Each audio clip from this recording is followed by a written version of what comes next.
Someone says yes. No. Great. We'll move to agenda item 2.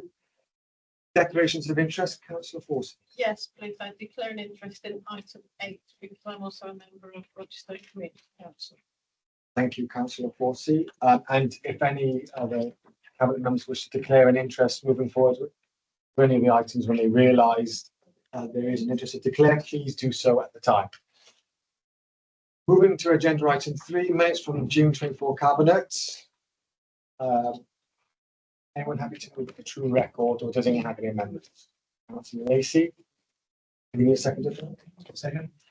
Great. Julie move item 3 in the minutes as a true record of the cabinet in June 24. We'll move on to agenda item 4, revenue outturn report, which is me. This is the first report that explains the council's outturn for 23-24 revenue budget and the key issues that arise from it. It's positive news in the sense that the outturn report produced a net underspend of £5.4 million against our budget of £374 million, which is a variance of 1.45%. The final position represented an improvement of 2.9 million on the position reported to Cabinet in November of last year, mainly due to a better than anticipated income, the late distribution of grant funding from the Welsh Government, and the introduction of council tax collection surplus. The outturn position is largely explained by overspend in service area budgets, primarily due to increased demand, rising costs in other service areas. However, these service areas overspends were more than offset by underspends against non-service budget areas, specifically of overachievement on interest receivable due to interest rates rising and higher than anticipated investment balances, and increased savings on interest payable due to the delayed need to undertake borrowing caused by slippage in the capital programme, a council tax collection surplus due to increase in the tax base, and the one-off unwinding of historic bad debt provision. Detailed explanations of over and underspending against budgets can be found in section 2 of the report. People who wish to peruse and have a gander of the details of all those areas. Whilst that is a positive picture of the outturn, there are specific issues in the forthcoming year as part of the budget setting process for the next financial year. To be clear, there are ongoing financial challenges across the council, including housing need and homelessness, which still is a huge demand and a huge cost pressure, which we have a plan to deal with, but we are budgeting for that demand and pressure to continue in the next financial year, and we'll try to mitigate those pressures as we move forward. In relation to schools' positions, via individual school balances, the overall underspending 5.4 does not reflect the school's position. Their reserves have reduced by £2 million as schools individually to use their reserves to cover expenditure in the year.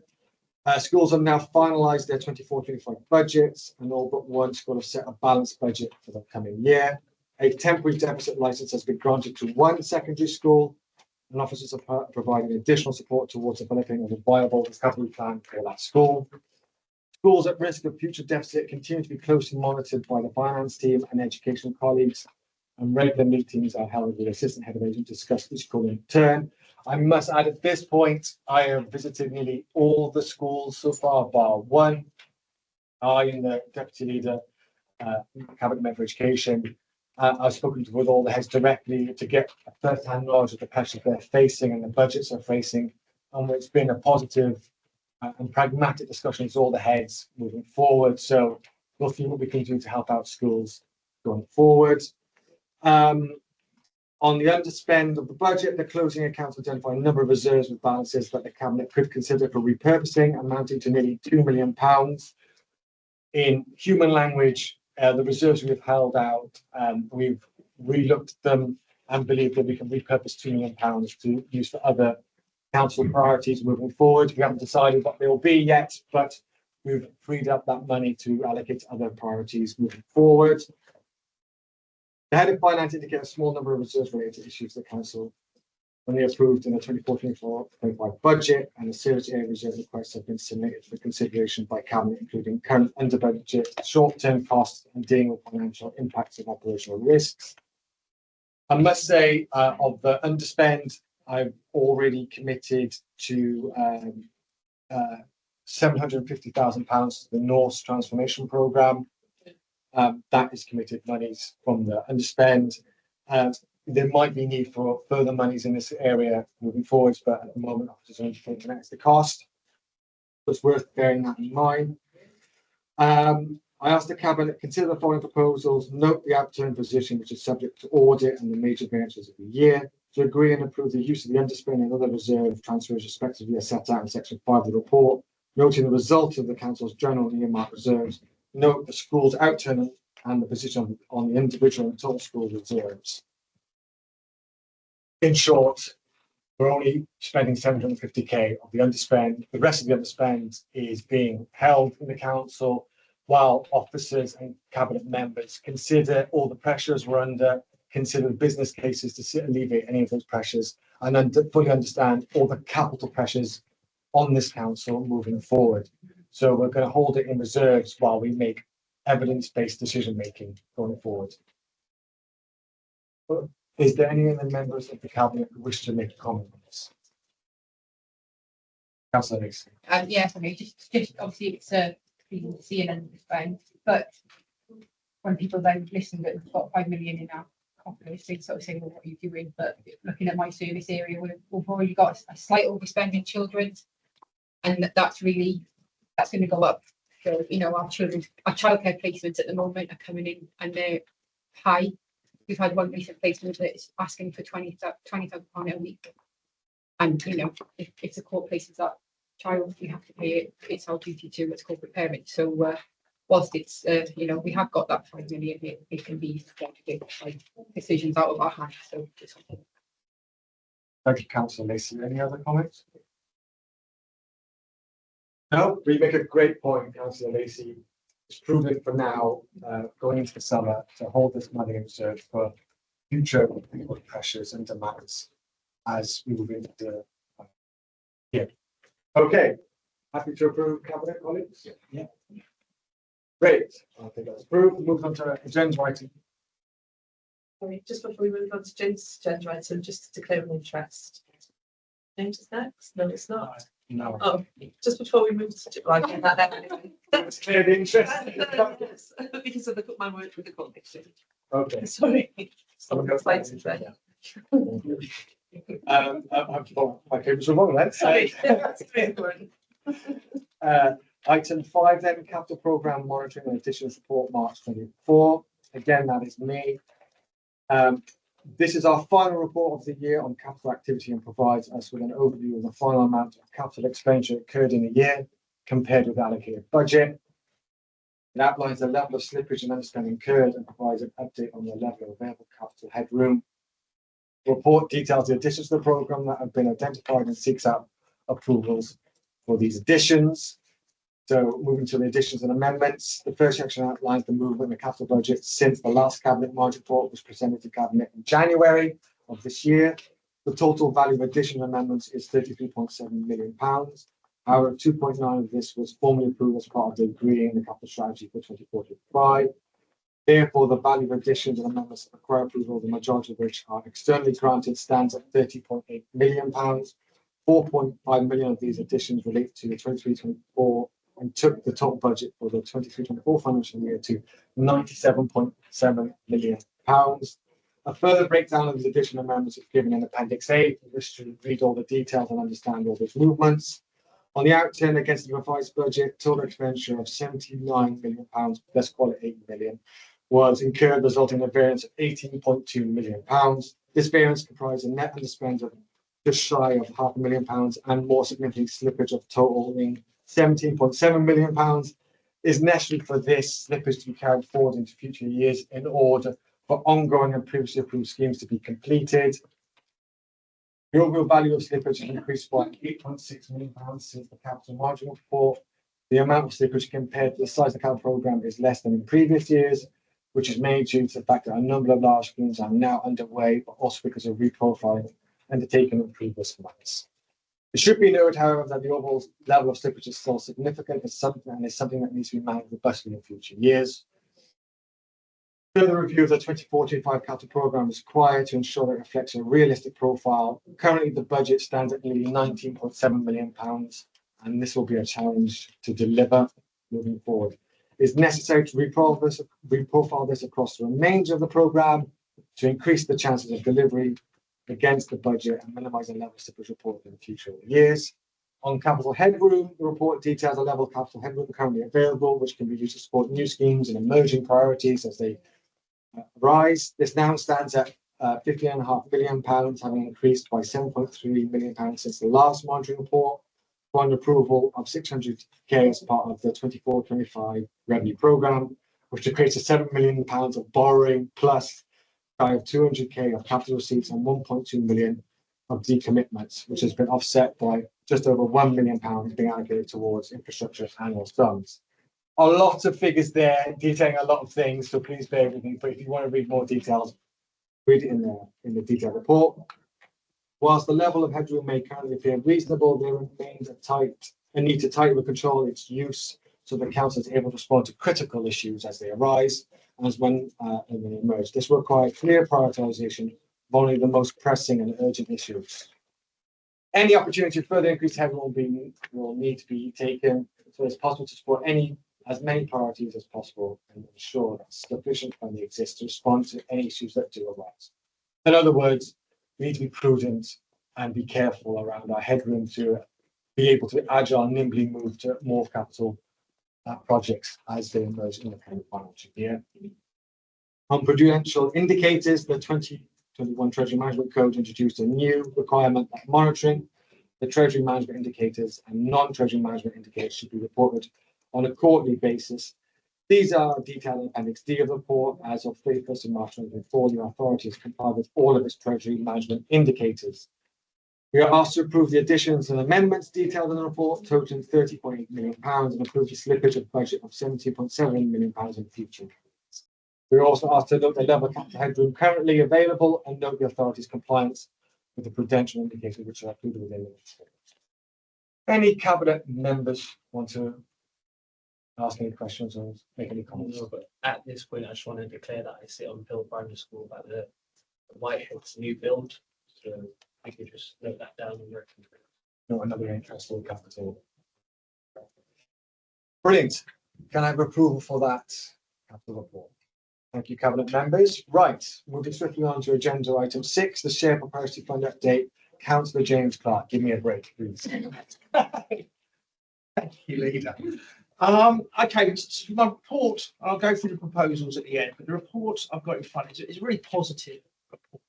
I think it'll take a couple of minutes, but it's certainly worth listening to.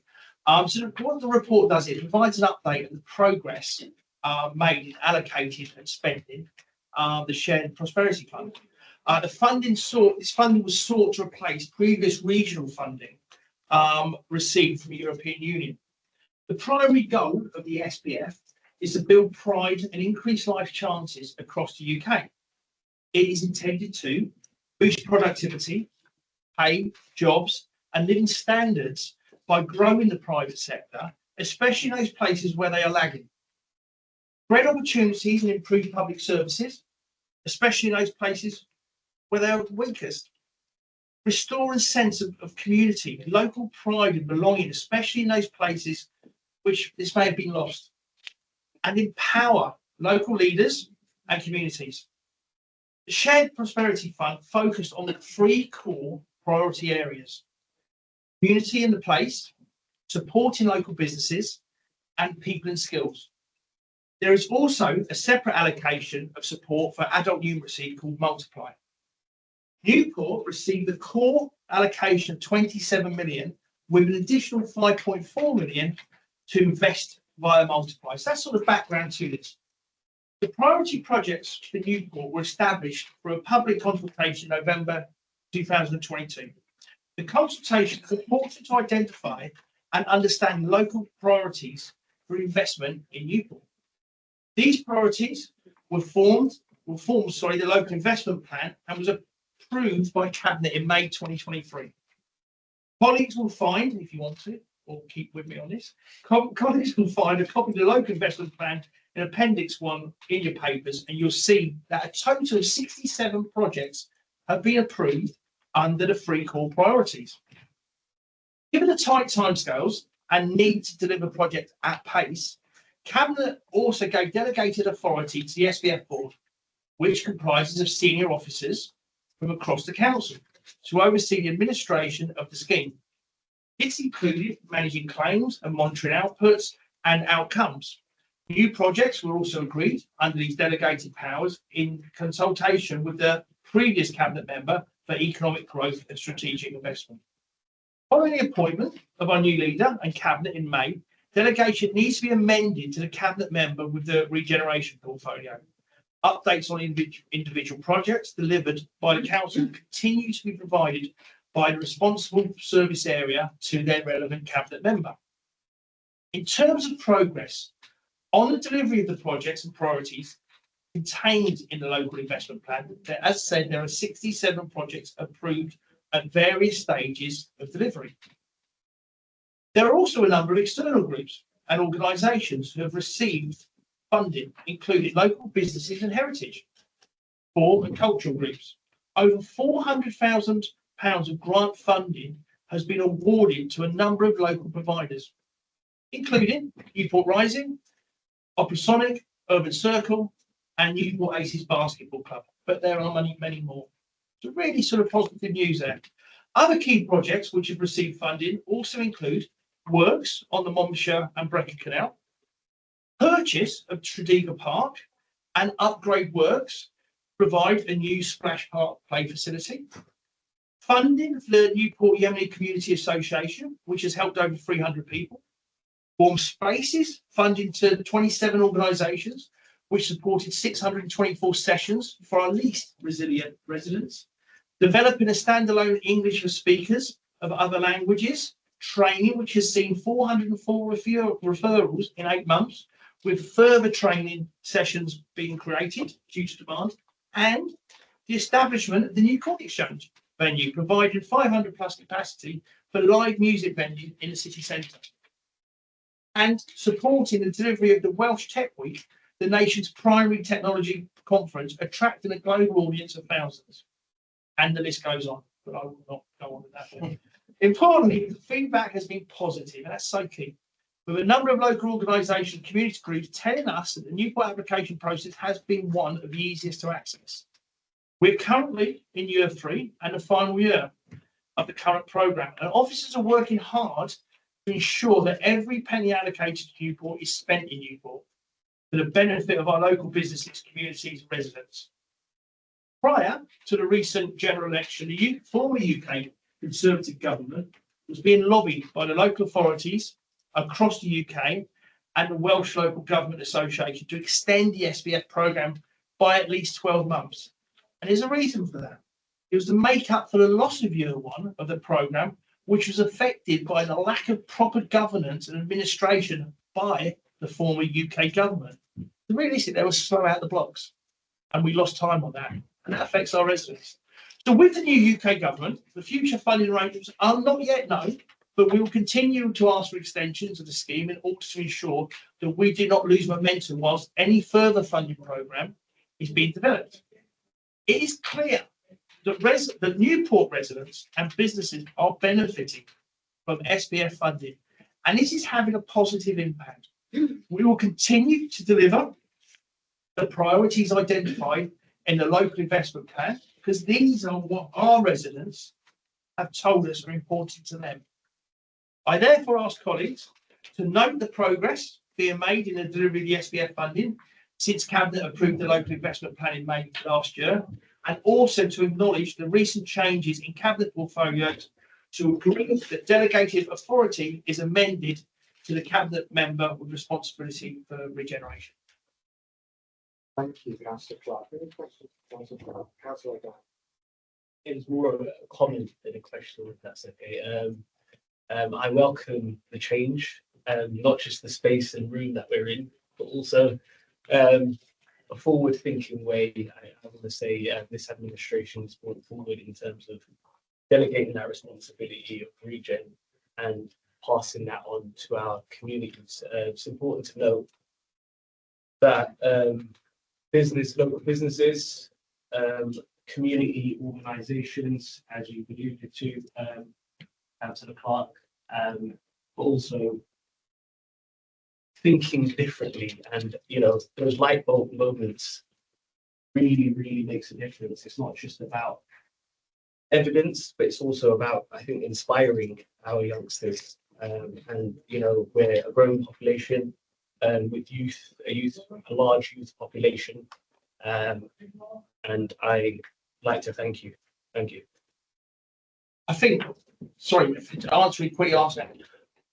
In all honesty, I appreciate praise, but the work had really been done before I took this portfolio on. And there is a thing about children, about the future. Someone actually said to us, I think maybe a lot of us in the meeting, actually the children in the present. It's really key. So thank you for your farmers. I will pass on to the people who were involved in this presentation. Thank you, God. Councillor Druitt. I just want to declare interest in, I'm like president of our Chartist Heritage, but it's not a financial interest at all. However, I just want to say that this is a very positive grant programme, well managed by yourself and started by your predecessor, I understand. So, and the community, the wider community, is benefiting. So it's very positive for Newport. Thank you. Thank you, Councillor. And I would just like to add, although you've taken SPF funding recently, can I just say your attention to detail, focused on what the money's delivering and who's it delivering for and its purpose, has been really welcomed. You've gone through with a fine tooth comb, and I really welcome that. And I hope be able to deliver more for us in the coming months. No pressure. But your attention to detail and your diligence in this matter, that gives me great confidence to delegate this authority to you to drive this forward. So thank you very much. Cabinet colleagues, Councillor Forsyth. Just a quick comment, if I may, because we're fresh from opening the new park at Bettis, and it's I've lost count how many new parks we've opened and how many we've got in production to open, but it is truly joyous. The children are joyous and energising, and in many ways it's what we came here to do, is to provide facilities for our residents and our children, not to be cutting back on things. So it is a truly joyous programme. We look forward to more park development coming up. And also the work on the canal is something that's very close to my heart. So I'm delighted to see that happening as well. Thank you, Councillor Forsyth, and well said. Couldn't agree more. It's a lovely visit this morning. Was it this morning or this afternoon? I'll lose track of time. I mean, it is joyous. Every time we see, the children enjoying the park, it just makes you want to do more, doesn't it? And for all our children to have the enthusiasm that they had today, from wanting to be the next Prime Minister, the next footballer, there's no lack of ambition there. And No, they were absolutely lovely children. They were fantastic. Thank you to the for bringing them along. Well said. Any other comments? Great. Can we approve Council item 6? Great. Thank you, colleagues. We'll move swiftly on to agenda item 7. Councillor Emma Stolple. Thank you. Before I start, I apologise to anyone that I offended my dodgy Welsh pronunciation, and I promise I will do better before 2027. So the next item is regarding the Eisteddfod. So it's been almost 20 years since Newport hosted the Eisteddfod, so it's brilliant to be here today to present to Cabinet a report that asks us to make commitments to facilitate our city hosting the Eisteddfod in the city in 2027. As one of Wales's biggest annual events, Eisteddfod draws visitors from right across Wales and beyond, and I'm delighted that Go Bears Cymru, I did warn you all, are keen to bring the 2027 event to our city. The Earth is one of Europe's largest touring festivals, attracting approximately 60,000 visitors over the course of the 7-day event. It's huge. It provides opportunities for young people from all parts of Wales to take part in activities related to sport, culture, arts, community and international activities. And we can expect to see more than 15,000 young people under the age of 25 competing in the finals. Newport, as we all know, has a rich multicultural, multilingual community. And although my Welsh could do with some development, I would love to see all of our communities to give them all the chance to celebrate Welsh language as part of our shared identity and to increase opportunities for everyone to see, hear, learn, use and love our national language. And in the year that we're celebrating 3 years of Welsh education in our city, it feels appropriate to outline the contribution the Earth would make in supporting Welsh in our education, Welsh in Education strategic plan, which seeks to promote the Welsh language in Newport. It'll provide us with a unique opportunity for Welsh first and second language learners to hear, practice and support their language skills, supporting the outcomes of Welsh in the Welsh Education strategic plan. But more than that, this gives us a chance to put Newport on a world stage again. The Earth's social media reaches more than 1.2 million people and 80 broadcast outlets film and broadcast the events of the festival. The expected boost to the city's economy shouldn't be underestimated either. The 2023 event in Carmarthenshire generated around £5.8 million worth of visitor spend during the event, and local businesses and supply chains also benefited with an estimated 7.4 million spent by visitors on goods and services. The details of the selected site will be released at a public event in September. But in the meantime, if this report is accepted by Cabinet, there is a commitment for me to work with all hospitality, leisure and retail businesses across the city to ensure that everyone feels the benefits of this event and that we all pull together to show what Newport has to offer. From our amazing industrial heritage attractions to our unique Roman history, our vibrant live music scene and everything else we all know and love about our city. From the National Eisteddfod to the Ryder Cup, Newport is no stranger to hosting major events, and I'm hopeful that we can add Eisteddfod to that list. The report you have lists a number of requirements from the council, including providing access to school halls and other council venues to support rehearsals and meetings. Teachers and council staff would also need to be released to support rehearsals and to oversee the event from an operational perspective.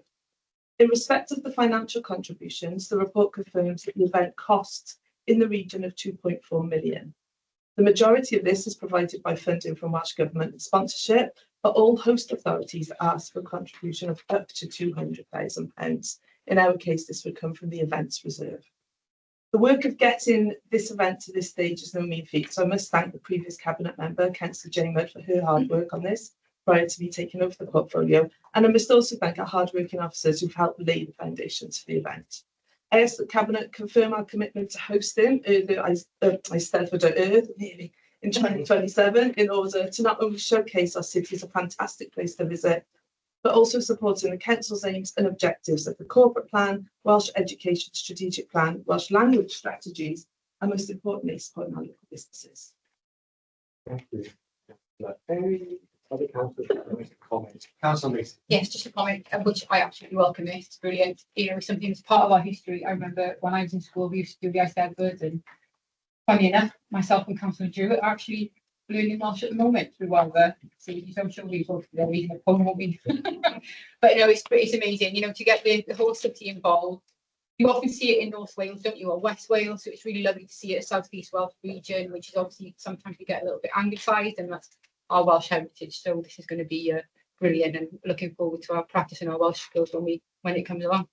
Yeah, absolutely. That she just Councillor Mason just promised to do a poem, just so that's recorded. And I will do a duet. Councillor Drew, did you want to add anything? Yes, and I just think that this is a very positive move.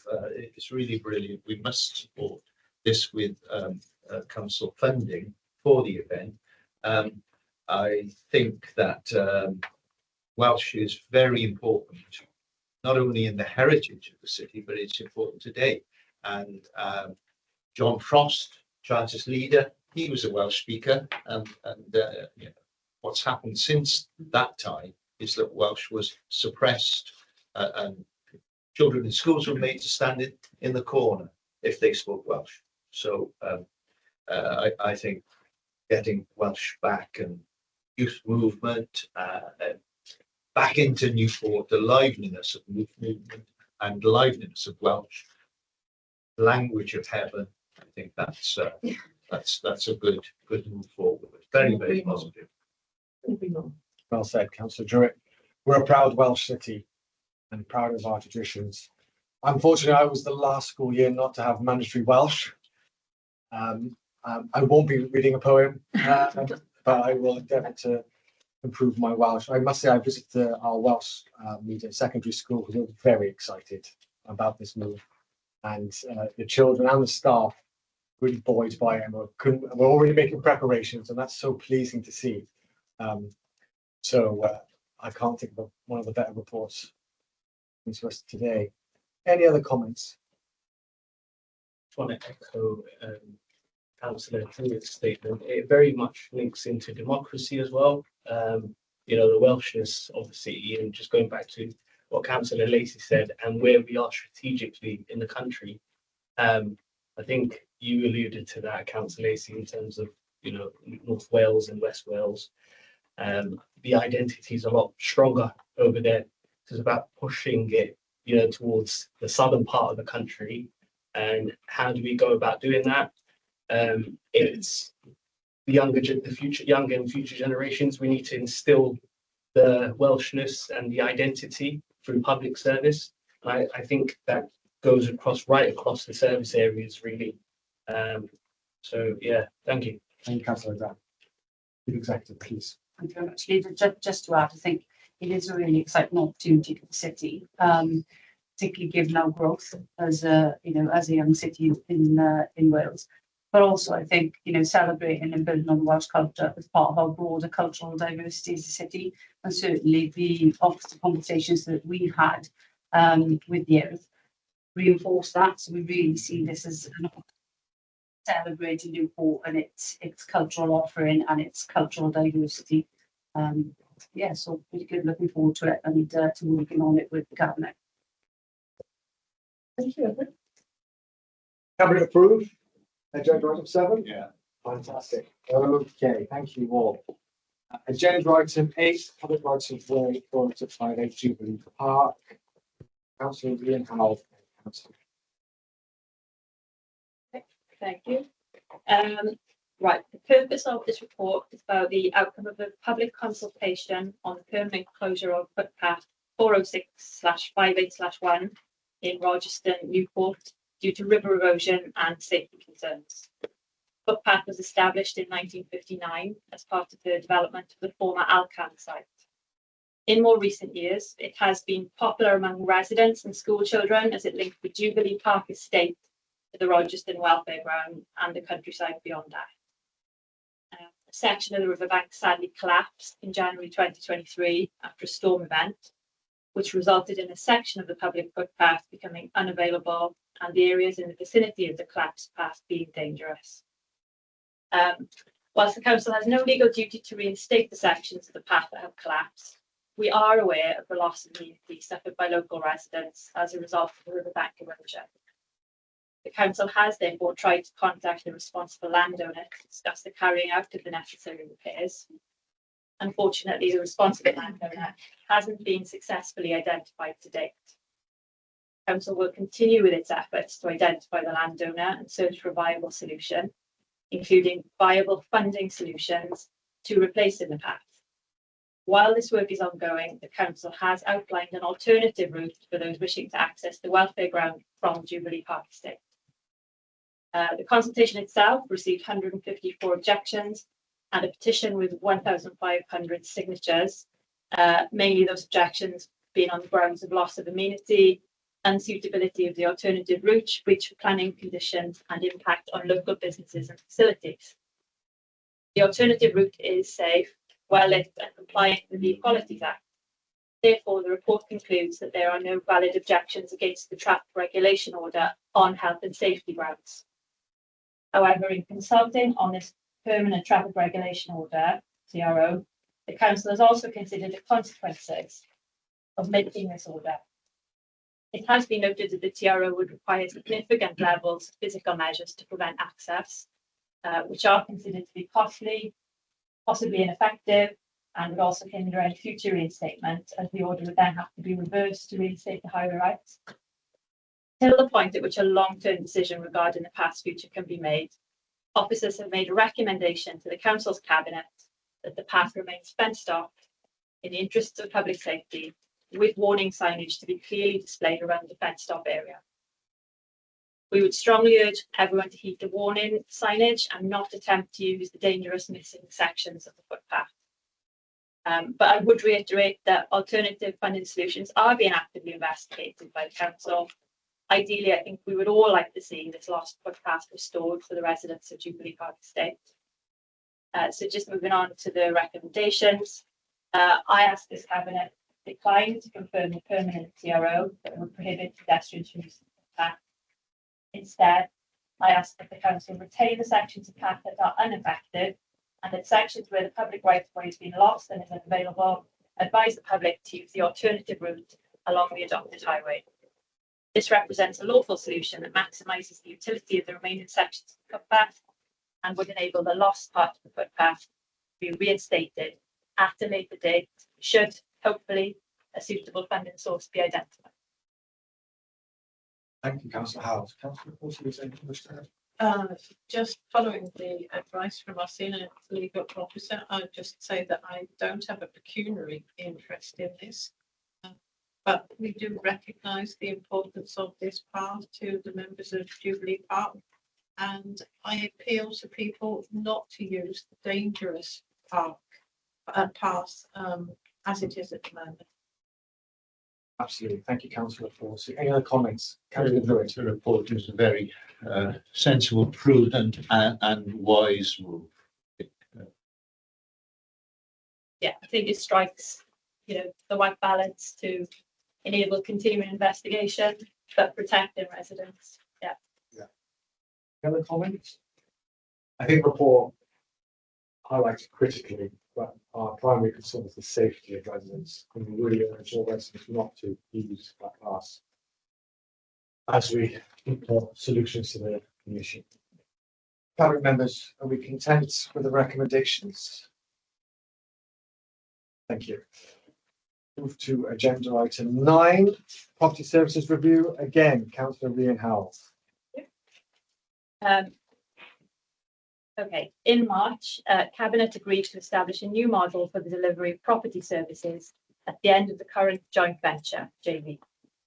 At present, property services for the council is run by a body jointly owned by Norse Group and the council, and that's called Newport Norse.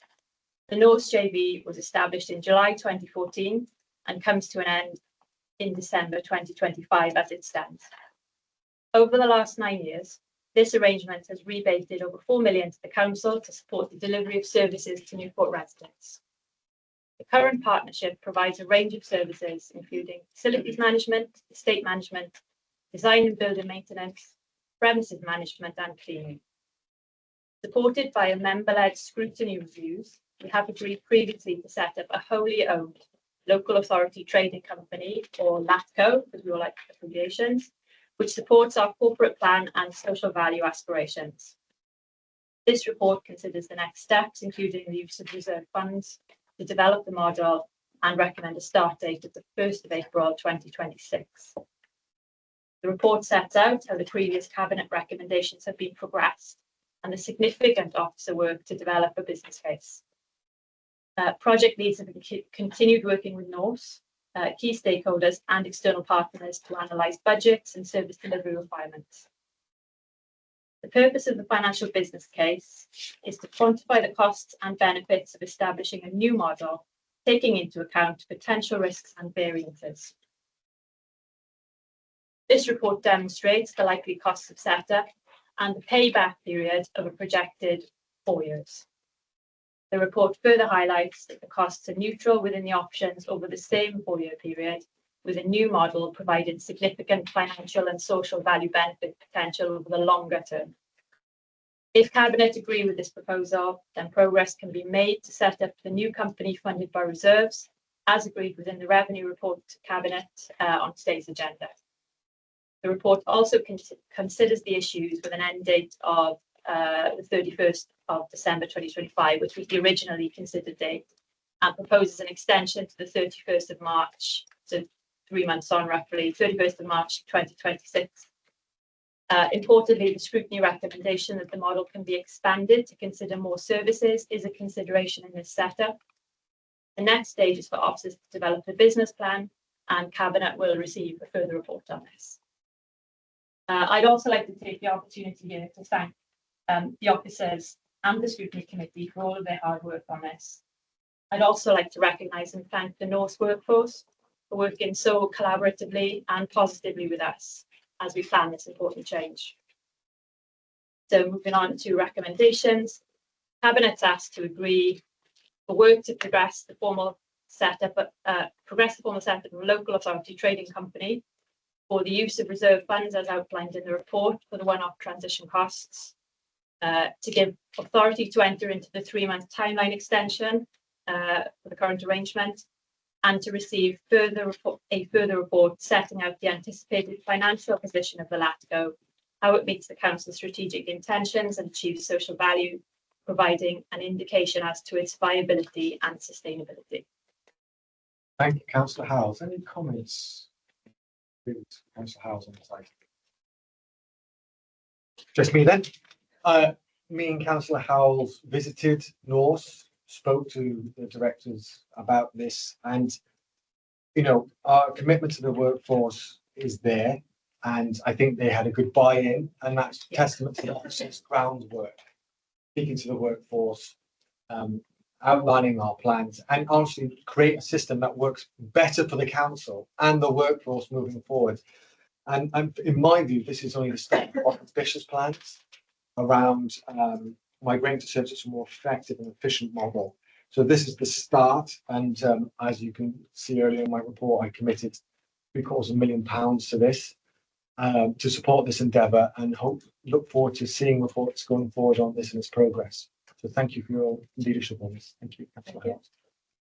Everyone content with agenda item 9 and 4? Thank you. Move to agenda item 10. Corporate risk register update, quarter 4 is me. This is the Cabinet report for the Council's corporate risk register for 4. The report provides an overview of the Council's risk which may prevent the achievement of strategic priorities and delivery of services to Newport's communities. The Council's Governance and Audit Committee was presented with the call for position in May 2024, where observations were made by the committee and are noted in this Cabinet report for people to peruse at their leisure. At the end of quarter 4, Newport City Council had 44 risks recorded across the Council's 11 service areas.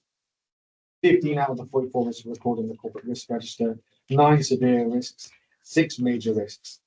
This, in comparison to quarter 3 corporate risk register, the following changes took place. 1 new risk, Welsh Community Care Information System WCIS replacement, and 1 de-escalated risk, delivery internal audit plan. This might be unfair, but I want to engage Councillor Lacey if she wants to comment on the WCIS risk. Yeah, we can. So WCIS, Welsh Community Care Information System, is a record holding system that is used between social care provision and health provision. And it's just for people to know who don't understand, it's becoming unsupported. The unsupported software is at the end of December 25. So obviously we're going to lose our records potentially. So there's a project taking place with Welsh Government. It's at that high level. But what I should say though, even though it is a new risk and it's high risk, Newport are taking the lead for Gwent and the lead procurement team, which is good. You know, it means that we can, you know, act fast on this one. So and the replacement system, it will be around about 18 months in a major project to deliver. So it's right that it's on there, but it's also right to understand that we are, as a local authority, leading that procurement for it. So I'm liaising with Welsh Government and regulators. Yes, as Councillor Lacey rightly points out, a critical issue, but we have a plan. Well, actually, that plan is with the leadership of Councillor Lacey will deliver that plan, so we don't realise that risk. On the de-escalated risk, that is the delivery internal audit plan, decreased from 9 to 2. The Council Internal Audit Service has successfully delivered its internal audit plan in the previous financial year.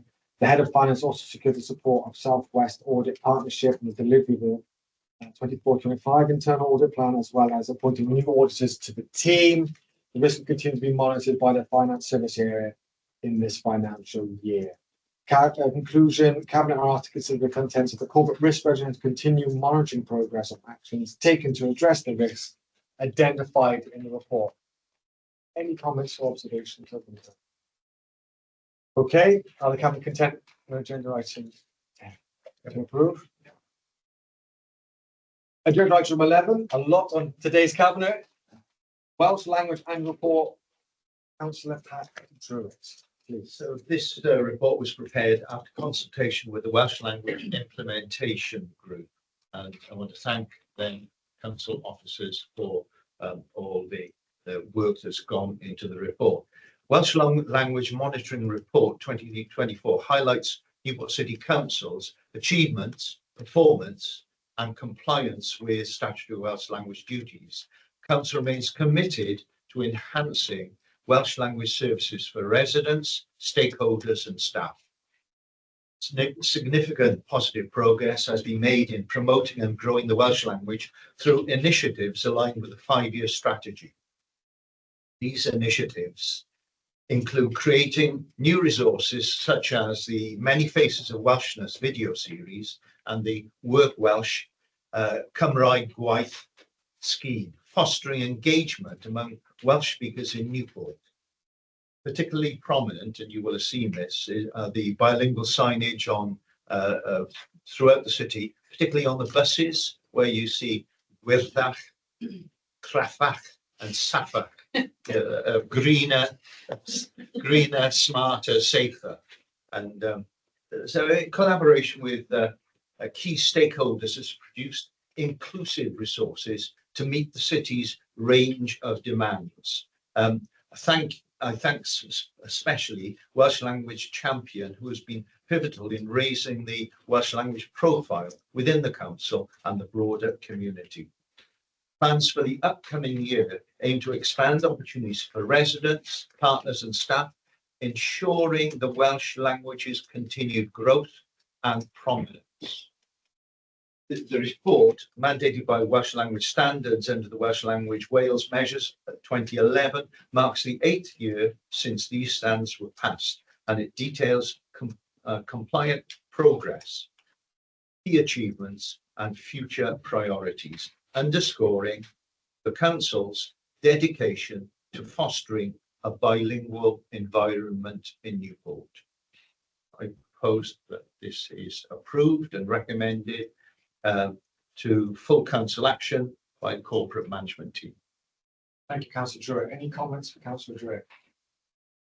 Councillor List. I've just gone back to what I said about the assessment and what Councillor Dan mentioned. You know, I was the first year that was mandatory Welsh.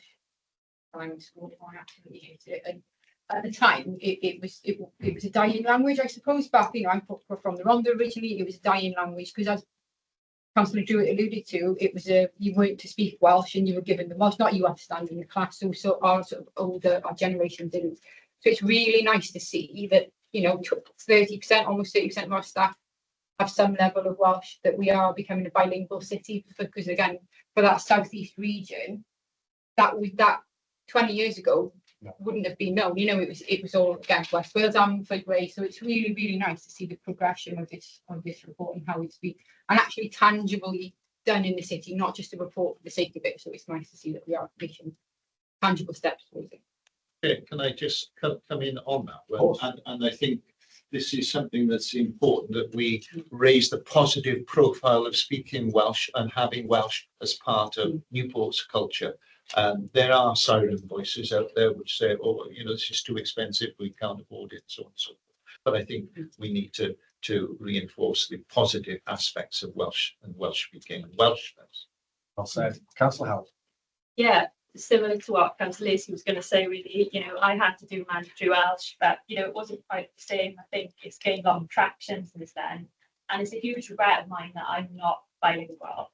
And, you know, with a child about to start her education journey, I would absolutely love for her to have that bilingualism. You know, it's brilliant that the Welsh schools are sort of gaining attendance, and we've got these wrapper and flying start facilities opening up, which is amazing. But of course, there's practical reasons why some people can't maybe attend the Welsh medium schools. So, you know, for it to just be out there more generally, even in English medium schools, and that children to encounter Welsh as they go through their journey is just so important. So yeah, I'm just very supportive and happy to read the report. Yeah, and I think your comments, I echo both the comments on that generation as well, where not necessarily frowned upon, but definitely not encouraged. And it's really pleasing to see that we are trying to turn that tide, and I equally regret not being bilingual. I know it's not too late to change that, but it's the key is the next generation, isn't it? And reinforcing that, and we are committed to that. And I think officers are all committed to that as well. And I want to reiterate to the residents, you watch them, please learn Welsh, please embrace our culture and our rich traditions. Any other comments? Okay, I presume we're going to approve this item. Oh, we have a matter to approve. Okay, moving to council agenda item 12, work programme. I move the cabinet acceptance of the work programme. Is that as a cabinet intent? Great, thanks. I then conclude the meeting. Thank you for your time and efforts. Thank you to all online as well. Enjoy the sun.